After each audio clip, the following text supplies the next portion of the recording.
தைலாபுரத்தில் பாமக வழக்கறிஞர்களுடன் ராமதாஸ் ஆலோசனை மேற்கொண்டு வருகிறார். விவரங்களோடு செய்தியாளர் சிவச்சந்திரன் இணைக்கிறார். சிவச்சந்திரன், தற்போது எது தொடர்பாக ஆலோசனை மேற்கொள்ளப்பட்டு வருது? தகவல்கள் என்ன?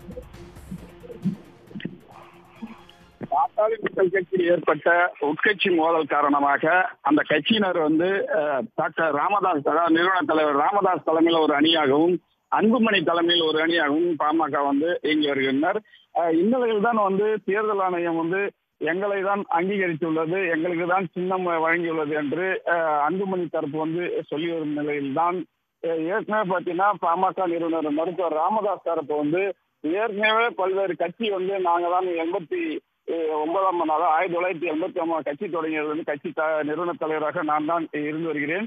கடந்த 2024 தேர்தல் வரைக்கும் பார்த்தீங்கன்னா அந்த ஏஃபார்ம் ஃபார்ம் என்றக்கூடிய அந்த படிவத்திலும் தான் கையெழுத்து வைத்துள்ளேன் என்று இவர் தரப்பு ஆவணங்களை தேர்தல் ஆணையத்தில் 2 முறை தாக்கல் செய்துள்ளனர்.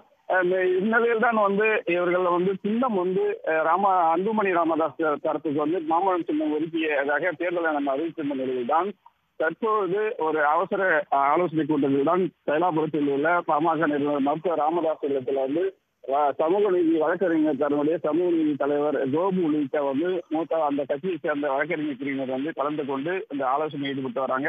அவர்கள் இந்த ஆலோசனை முடிக்கும் முடிவில் மீண்டும் இது தொடர்பாக, அதாவது கட்சி நாங்கள் தான் தொடங்கியது, கட்சி எங்களுக்கு தான் என்று உச்ச நீதிமன்றத்தை நாட முடிவு செய்துள்ளதாக தகவல்கள் வெளியாகின்றன. இது தொடர்பான ஆலோசனை கூட்டம் தான் தற்போது தொடங்கி நடைபெற்று வருகின்றன.